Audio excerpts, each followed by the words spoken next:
국어 교과서가 사랑한 중학교 소설 읽기. 고무신 오영수. 오영수 작가는 경상남도 울산에서 태어났습니다. 1945년 광복 이후 부산에서 미술교사로 일하다가 나중에는 국어를 가르쳤습니다. 1949년에 소설가 김동리의 추천을 받아 신천지의 남이와 엿장수를 발표하며 작품활동을 시작하였습니다. 서민들의 아픔에 대한 따뜻한 애정이 드러나는 작품을 많이 썼으며 주요 작품에는 갯마을, 유람기 등이 있습니다. 보리밭이랑의 모이를 줍는 낫다구름만이 이따금씩 들려오는 고요한 이 마을에도 올봄 접어들어 안타까운 이별이 있었다. 바다와 시가지 일부가 한꺼번에 내다보이는 지대가 높고 귀한 동포가 누더기처럼 살고 있는 산기슭 마을이었다. 그렇기에 마을 사람들은 철수 내외와 같이 가난뱅이 월급쟁이가 아니면 대개가 그날그날 날품팔이다. 밤이면 모여들고 날이 새면 일터로 나가기가 바빴다. 다만 어린아이들만이 마을 앞 양지바른 담 밑에 모여 윤선이 오고 가는 바다를 바라보고 윤선도 보이지 않는 날은 무료에 지쳐버린다. 그러나 이 단조한 마을, 무료한 아이들에게도 단 하나의 즐거움은 있었다. 그것은 날마다 단골로 찾아오는 젊은 엿장수였다. 내려다 보이는 아랫마을을 거쳐 보리밭 사이길로 이 마을을 향해 올라오는 엿장수는 가위를 째각거리면서 자, 엿이야 엿, 맛 좋고 빛 좋은 울릉도 호박엿, 처녀가 먹으면 시집을 가고 총각이 먹으면 장가를 들고 언제나 기익은 타령이건만 이 마을 아이들에게는 언제나 새롭고 즐겁고 또 신이 나는 넋들이었다. 엿장수가 마을 앞까지 채 오기도 전에 아이들은 벌써 길목에 쭉 모여서서 개선장군이나 맞이하듯 기다리고 섰다. 그러면 엿장수는 더 한층 가위소리를 째각거리고 길목돌 위에다 엿판을 턱 내려놓고는 자 어떠냐 하는 듯이 맛보기를 주면 아이들은 서로 다투어 담을 치고 들여다본다. 그러나 막상 엿을 사먹는 아이는 좀채 보이지 않고 혹 떨어진 고무신짝이나 가지고 와서 바꿔먹는 아이가 없지는 않으나 그것도 매일같이 있을 리는 없다. 아이들은 사 먹지는 못할 망정 보기만 해도 좋았다. 그 뽀얗게 밀가루를 쓴 엿가락이 가지런히 누워있는 엿판을 들여다보고 있을 양이면 저절로 입에 군침이 개고 마음까지 흐뭇해지는 것이었다. 이 마을 아이들에게 있어 엿장수의 존재는 커다란 매력이었다. 이 마을 아이들에게는 세상에서 가장 부러운 것이 엿장수였는지도 모른다.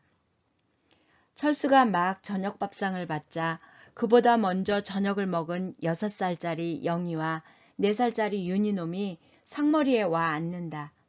영희놈이 시무룩한 상을 하고 누가 묻기나 한 듯이 어머니는 왜 가갔어? 한다. 즉 저희들을 안 데리고 갔다는 불평인 눈치다. 이런 때 저희들을 동정하는 눈치를 보이기만 하면 투정을 부리는 줄 알기 때문에 철수는 시치미를 딱 떼고 했을 뿐 더는 대꾸를 않는다.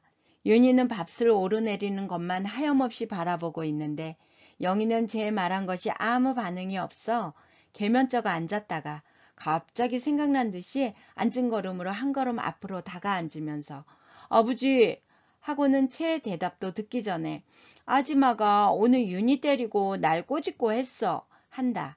철수는 밥을 씹다 말고 응? 정말? 그래 하고는 팔을 걷어 보이나 꼬집힌 흔적은 보이지 않는다. 그러자 작은 놈도 밑이 터진 바지를 젖히고 볼기짝을 가리키면서 애게 때려 하는 것을 보아 거짓말은 아닌 것 같다. 의외의 일이었다. 그것은 식모아의 분수로서 함부로 애들을 때리고 꼬집었다든가 하는 무슨 명분을 가려서가 아니라 남이가 이 집에 온 이후 오늘까지 한 번이라도 아이들에게 손찌검을 하거나 또 했다거나 하는 것을 보지도 듣지도 못했기 때문이었다. 만일 남이가 저희들 말과 같이 때리고 꼬집기까지 했을 때는 이만저만한 일로사가 아니리라. 그래? 왜 아줌마가 때리고 꼬집더냐? 응? 한 놈도 대답이 없다. 철수는 부엌에서 저녁 설거지를 하고 있는 남이를 불렀다. 남이 역시 대답이 없다. 대답은 없으나 마룻개로 걸어오는 발자국 소리는 들린다. 부엌에서 할 대답을 방문을 열고서야 예이 하는 남이의 태도도 역시 여느 때와는 다르다.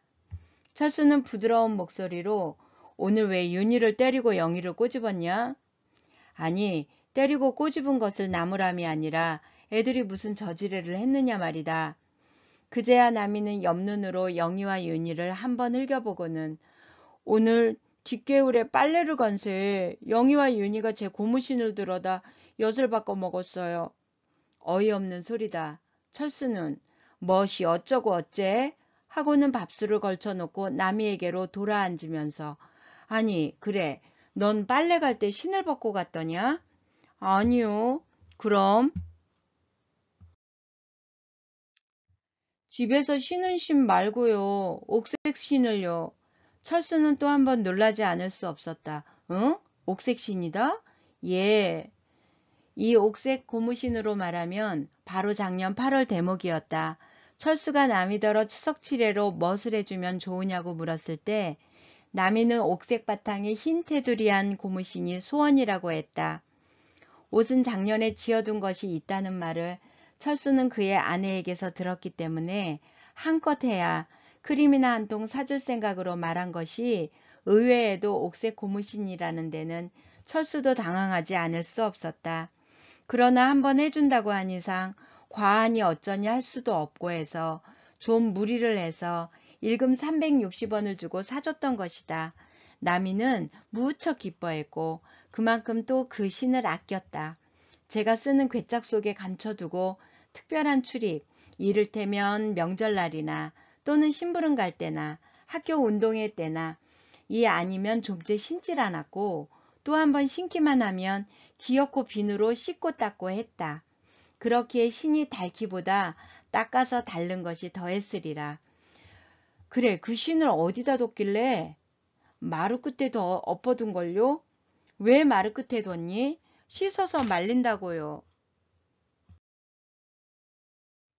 철수는 한숨을 내쉬며 영희와 윤희를 돌아보니 영희놈은 맹꽁이처럼 볼을 부르켜가지고 한결같이 고개를 숙이고 있고 윤희놈은 밥상을 노려만 보고 앉았다. 남이는 또 말을 계속했다. 쥐가 빨래를 해가지고 오니 골목에서 영희와 윤희가 엿을 먹고 있기에 웬 엿이냐니까 싱글싱글 웃기만 하고 달아나는데 이웃 아이들 말이 옆집 순이가 헌 고무신 한 짝을 가지고 와서 엿을 받고 먹는 것을 보고 윤희가 집으로 들어가서 신 한 짝을 들고 나와 엿장수에게 팽개치다시피 하고 엿을 바꿔 가지고 갔는데 조금 뒤에 영희가 또 한 짝을 마저 갖다 주고 엿을 바꿨대요. 남이가 말을 마치자마자 영희는 눈을 해뜩거리면서 쥐가 와 그래 와 좀 안 주노 와 하는 것은 윤희가 엿을 바꿔 나눠 먹지 않기에 저도 그랬다는 뜻이다. 이러는 동안 윤희는 밥상에 얹힌 계란 부침을 먹어버렸다. 그래? 그 엿장수는 어느 놈인데 매일 단골로 오는 머리 덥수룩하고 젊은 총각놈 말이지? 철수는 밥상을 내밀었다.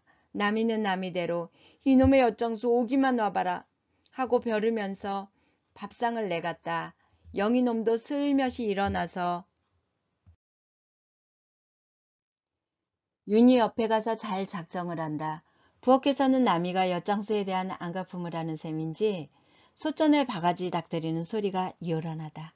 철수는 얘나마 신을 도로 찾아주든지 아니면 새로 사주든지 할 테니 바가지 너무 닥들이지 말고 그릇 조심해라.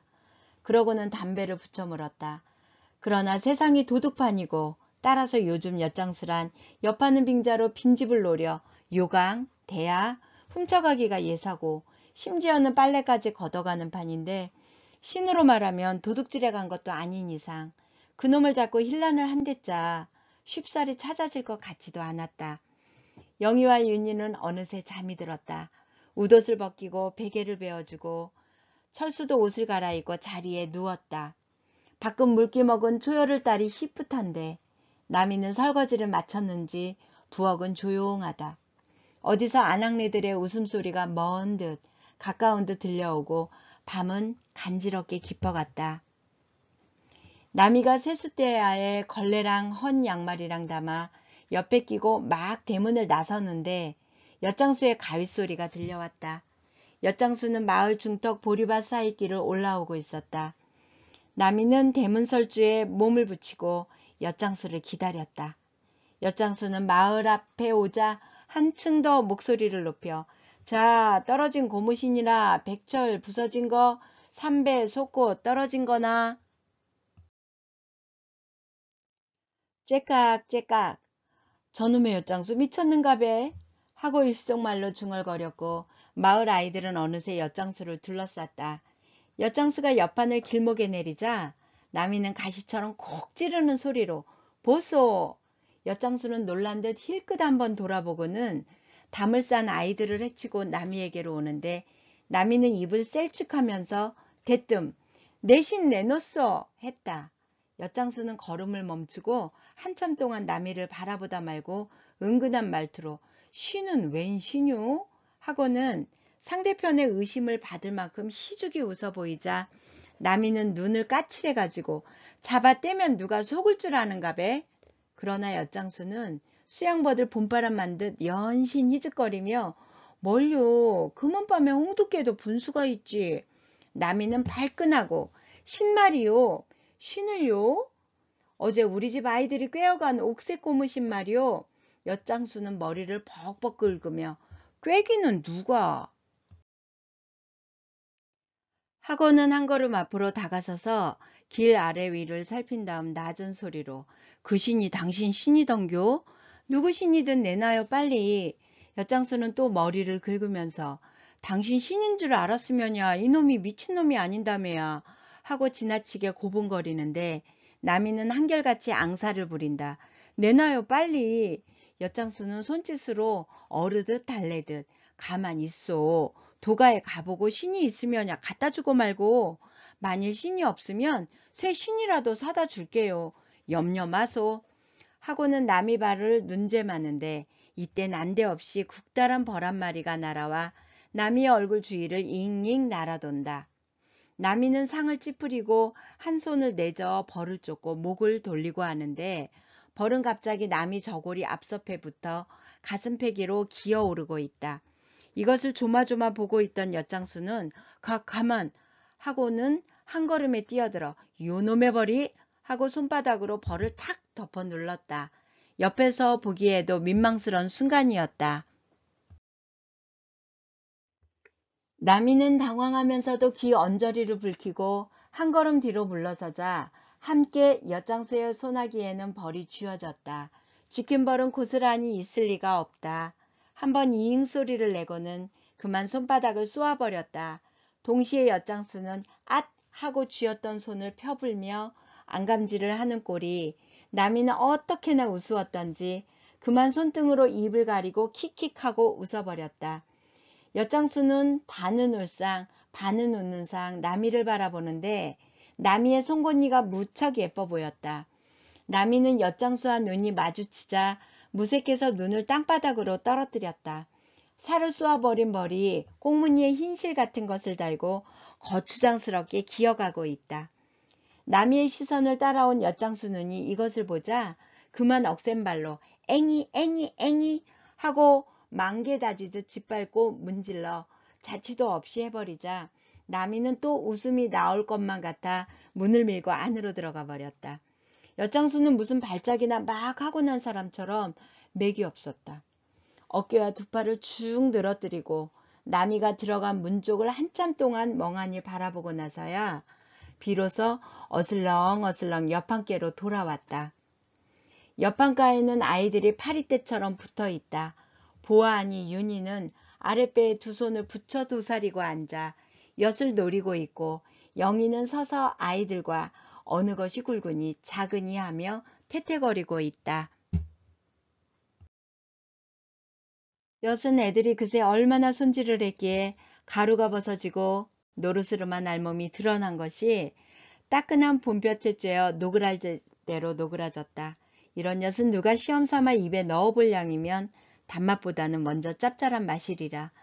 엿장수는 아이들과 엿판을 번갈아 보다 말고 무슨 생각에선지 엿을 몇 가락 움켜쥐고는 가위로 때려 부셔 둘러선 아이들에게 한 동강이씩 선심을 쓰는데 그 중에도 영희와 윤희는 제일 큰 것을 받았다.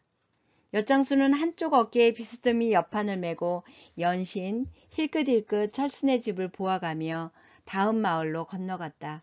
그러나 해질 무렵에서 또다시 가윗소리가 들렸으나 엿장수는 엿판을 내리지도 않았고 또 아이들도 채 모이기도 전에 아랫마을로 내려가 버렸다.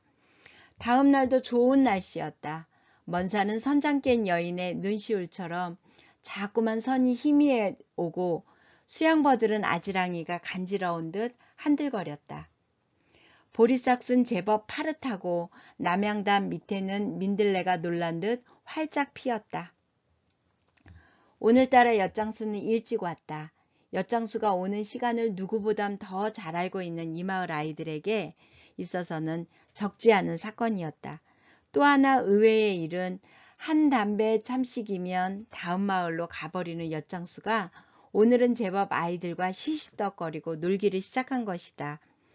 그뿐만 아니라 길목타작 마을에서 아이들과 띰뛰기까지 하다가 점심때 가까이에서야 다음 마을로 건너가는 것이었다. 아이들은 어제 모양으로 엿을 한 동강이씩 주지 않고 가는 것이 퍽이나 섭섭한 눈초리로 뒷골을 바라보았으나 보리쌀 삶을 즈음에서 엿장수는 또 왔고 해가 져서야 돌아갔다. 다음 날도 그랬고 그 다음 날도 그랬다. 다만 전날과 다른 것은 영희와 윤희에게 엿을 한 가락씩 쥐어주고 간 것이다. 동네 아이들은 영희와 윤희가 무척 부러웠다. 날씨는 한결같이 좋았다. 산기슭 잔디 언덕에는 쑥삭을 캐는 소녀들의 색낡은 분홍 치마가 애틋하게 정다워 보이고 개울가에는 냉이랑 독새랑 엿귀랑 미나리랑 싹이 뾰족뾰족 돋아났다. 엿장수는 한결같이 왔고 와서는 갈 줄을 몰랐다. 어떤 날은 벙글벙글 웃었고 웃는 날은 애들에게 엿을 나눠주었으나 벙어리처럼 덤덤히 앉았다가 가는 날은 엿맛을 못 보았다. 그렇기에 아이들은 엿장수가 오면 엿판보다 먼저 엿장수 눈치부터 보는 버릇이 생겼다. 요즘은 그 덥수룩한 머리에다 기름 칠갑을 해가지고는 억지로 빗어 넘기고 또 옥색 인조견 조끼도 입었다. 낯익은 동네 안악들이 엿장수 요새 장가가는가배 고 할라치면 엿장수는 수줍게도 씩 웃으며 그 펑퍼짐한 얼굴을 모로 돌리곤 했다. 하루는 철수가 저녁을 딴 데서 치르고 늦게 돌아오는데 어떤 젊은 사내가 대문 틈으로 정신없이 집안을 들여다보고 있었다. 철수는 이놈이 바로 좀도둑이거니 하고 손가락방으로 궁둥짝을 후려치며 웬 놈이냐 하고 고함을 질렀다. 사나이는 그야말로 뱀이나 밟은 것처럼 기겁을 하고는 철수를 보자 이내 한 손을 머리에 올리고 꾸벅꾸벅 절만했다.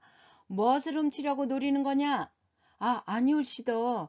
예. 저 댁에 강아지가 예, 헤헤. 강아지가 어쨌단 거냐? 예, 저 아니올시다. 헤헤. 연신허리를 꾸벅거리고는 비슬비슬 달아나 버렸다. 그놈 미친놈이군 했을 뿐 그 사나이가 엿장수인 줄은 철수는 몰랐다. 밤이면 개 짖는 소리가 요란했고 그런 밤이면 마을 사람들은 안팎문을 꼭꼭 걸어 닫았다. 어떤 사람은 철수네 집 담 밑에서 도둑놈을 보았다고 했고 또 어떤 사람은 길목에서 보았다고들 했다. 개울 빨래터에서도 보았고 동네 우물가에서도 보았다고들 했다. 그러나 막상 도둑을 맞은 사람은 한 사람도 없건만 마을에서는 도둑 소문이 자자한 채 달도 바뀌고 제비 올 무렵 어느 날 저녁에 우연히도 남의 아버지가 찾아왔다. 철수 내외가 남의 아버지를 맨 나중 만나기는 지금으로부터 3년 전 윤희가 나던 해였다. 그리고 꼭 3년이 지났다. 3년 동안 남의 아버지는 많이도 변했다. 머리는 검은 털보다는 흰 털이 훨씬 더 많았고 그 길수만 얼굴은 유지를 비벼놓은 것처럼 주름살이 잡혔다. 저녁을 먹고 나서 남이 아버지는 내가 달려온 것이 아닙니다 하고는 담배를 잰다. 철수 내외는 암만 해도 이 영감이 딸을 보러만 온 것이 아니라고 짐작은 하면서도 무슨 일인데요? 새삼스레. 그러자 남이 아버지는 안 그런기요. 내 나이 70에 내일 죽을지 모레 죽을지. 그러고는 담배를 쭉쭉 소리를 내어 빨고 나서 내가 오늘 온 것은 다름이 아니올시더. 저 내미 말입니다. 저것을 내 산 동안에 짝을 맞춰 안아야 안 되겠는겨. 하고는 또 담배를 빨기 시작한다. 철수는 그야 짝을 맞출 때가 되면 그래야죠. 한즉 아니올시더. 기집애가 나이 18이면 관연했거든요. 우리 동네 말입니다. 나이 올해 20살 먹은 얌전한 신랑이 있는데 모자 단둘이고요. 뱃일이고 바닷일이고 입댈 것 없지요. 철수는 듣다 못해. 그래서 영감은 거기다 남이를 시집 보내겠다는 말씀이죠. 암요. 그러자 철수 아내가 보이소. 나도 11살 때 이 집에 시집을 왔는데 무엇이 그리 급해서. 더구나 남이는 나이만 18이라 뿐이지 원래 좀 된 편이라 숙성한 애들의 15살밖에 안 배는데 아니올시더. 부모 갖고 살림 있으면야 한 해 두 해 늦어도 까딱없지요. 암 까딱없고 말고. 그렇잖아도 20살은 안 넘길 작정을 하고 또 그리 준비도 하고 있어. 20살이라는 말에 남이 아버지는 그만 질색을 하면서 엄마이 무슨 말인겨 당찬심더 하고는 나까지 불키웠다. 철수 아내가 또 무슨 말을 하려는 것을 철수는 손짓으로 막고 영감 잘 알았소. 그만 건너가서 편히 쉬소. 하자 그제야 남이 아버지는 안심이 되는 듯 일어서며 내일 아침에 일찍 가게심더. 안 그런겨. 기왕 남의 권식 될 바야 하루라도 일찍 보내는 게 좋지 않겠는겨. 하고 또 뭐라고 중얼중얼하면서 건너갔다. 남이는 여느 때와 조금도 다름없이 부엌에서 아침차비를 하고 있다. 다만 다른 것은 눈시울이 약간 부은 것뿐이다. 이날 철수 내외는 둘 다 결근을 했다. 철수 아내는 그동안 장만해 두었던 남이의 옷감을 꺼냈다. 그리 좋은 것은 아니나 그래도 저고리감이 4벌, 치맛감이 3벌, 그 밖에 자기가 시집 올 때 해온 무쇠옷 중에서 시속에 맞지 않고 색이 너무 난한 것을 추려 몇 벌, 또 속옷 이것저것에서 한 보퉁이는 조이되었다. 아침을 치르고 나서 철수 내외는 남이를 불러 갈차비를 하라고 이르고 그의 아내는 밀쳐둔 보퉁이를 헤치고 이것은 무엇이고 이것은 언제 입는 옷이고 또 이것은 다시 고쳐하고 하면서 일일이 일러주는데 남이는 듣는 둥 마는 둥 하고 아직 설거지도 안 했는데 하고 일어선다. 내가 할 테니 그만두고 어서 머리 빗어라. 그리고 옷은 이걸 입고 버선은 요전번에 신던 거 신고. 그러나 남이는 물도 안 길었어요 하고 또 밖으로 나가려고 한다. 그만둬라. 요새 물이 딸려서 일찍 가야 해요. 그러자 건넌방에서는 남이 아버지가 남아 준비 다 됐나? 차 시간 놓칠라. 속히 가자. 하고 소리를 질렀다. 남이는 건넌방 쪽을 흘겨보고 가고 싶거든 혼자 나가지 하고 중얼거리면서 또 밖을 나가려는 것을 이번에는 철수가 불러들여 가보고 마땅찮거든 다시 오더라도 가도록 해야지. 차 시간도 있고 하니 빨리 차비를 해라. 하고 타이르는데 남이 아버지는 벌써 뜰에 나와 기다리고 있다. 남이는 그제야 낫을 씻고 제가 일상 쓰던 물건들을 챙겼다. 크림통과 가루 분통이 하나씩, 그리고 한쪽 모가 떨어져 삼각이 된 거울이 1개, 얼레빗과 찬빗, 그 밖에 수본, 골무, 베갯모, 색 헝겊, 당색이 허드레옷 해서 그것도 한 보퉁이가 실하다. 분홍치마에 흰 바느장 저고리를 입고 맑은 때가 무들락말락한 버선을 신은 남이는 딴 사람같이 이뻐 보였다. 어디다 내세우더라도 얌전한 색식감이었다. 남이 아버지가 대문짝에 담뱃대를 딱딱 두드리면서 헛기침을 하는 것은 빨리 나오라는 재촉일 게다. 철수 아내는 이모저모 옷맵시를 보아주고 어서 가거라. 너 잔치할 때는 너 아저씨가 가든 내가 가든지 꼭 할 테니. 그러나 나미는 한마디 인사말도 없이 영희와 윤희를 찾는다. 골목에 나가 놀고 있던 영희와 윤희는 나미의 달라진 모양을 보고 눈이 둥그레져서 아줌마 어디 가노? 하고 묻는다. 나미는 대답도 않고 두 아이를 데리고 건넌방으로 들어가 영희와 윤희를 세운 채 두 팔로 가둬안고 윤아, 아줌마 가면 니 빠빠 누가 줄꼬? 하자 영희가 또 아줌마 어디 가노? 하고 묻는다. 나미는 목맨 낮은 소리로 우리 집에 간다. 그러나 영희는 거짓말이다. 이거 너거 집 아니고 뭐고? 하고 발까지 구르며 짜증을 낸다. 갑자기 윤희가 그 넓적한 입을 삐죽거리면서 억실억실한 눈에 눈물을 한 바가둔다. 나미는 지그시 팔에 힘을 준다. 윤희 눈에서는 눈물 한 방울이 떨어져서 나미의 자줏빛 옷걸음에 얼룩이진다. 바로 이때다. 골목에서 엿장수 가위 소리가 들려왔다. 나미는 재빨리 윤희를 업고 영희의 손목을 잡은 채 밖으로 나갔다. 나미 아버지는 벌써 저만치 철수와 하직을 하면서 내려가고 엿장수는 막 철수네 집 앞에서 대문을 나서는 나미와 마주쳤다. 엿장수는 얼빠진 사람처럼 나미를 바라보는데 나미의 눈에는 순간 어두운 그림자가 지나갔다. 나미는 윤희를 업은 채 허리를 굽히고 몸을 약간 둘러 치맛자락을 걷고 빨간 콩 주머니에서 10원짜리 2장을 꺼내 엿장수를 주었다. 엿장수는 그제야 눈을 돌려 나미와 돈을 번갈아 보다 말고 신문지 조각에 엿을 너댓 가락 싸서 아무 말도 없이 돈과 함께 내민다. 나미는 약간 망설이다가 역시 아무 말도 없이 손으로 받아가지고 영희를 앞세우고 안으로 돌아왔다. 엿장수는 멍하니 대문만 쳐다보고 있다가 침을 한번 꿀꺽 삼키고 나서 옆판을 둘러매고는 혼잣말로 꽃놀이를 가면 자천골짜기지. 그럼 한 걸음 앞서 우릉고개로 질러가면 되겠지? 이렇게 중얼대면서 엿장수는 빠른 걸음으로 단모퉁이를 돌아 우릉고개를 향해 갔다. 나미는 그 엿장수에게 받은 엿을 영희에게 둘, 윤희에게 둘 각각 손에 쥐어주고서는 한 동강이 잘라 입에 넣고는 손수건으로 윤희 눈물 자국과 영희 코밑을 닦아주고서야 보퉁이를 들고 일어섰다. 영희와 윤희는 엿 먹기에 여념이 없었다. 철수 아내는 보퉁이 한 개를 들고 따라 나오면서 나미에게 귓속말로 멋을 일러주고 이래서 나미는 떠나간다.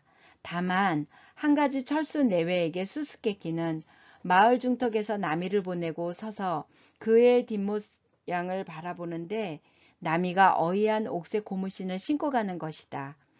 더구나 한 번도 신지 않은 새 것을 철수 내에는 서로 얼굴만 쳐다볼 뿐 도로 물어본달 수도 없고 해서 그만두었다. 보리밭 사이 조그만 언덕길로 옥색 고무신을 신은 나미는 갔다. 자천골짜기로 꽃놀이를 가는 줄만 알았던 나미가 난데없는 영감 하나를 따라가고 있는 광경을 엿장수는 우릉고개 위에서 멀거니 바라보고 있는 것을 나미 자신이야 알 리가 없었다.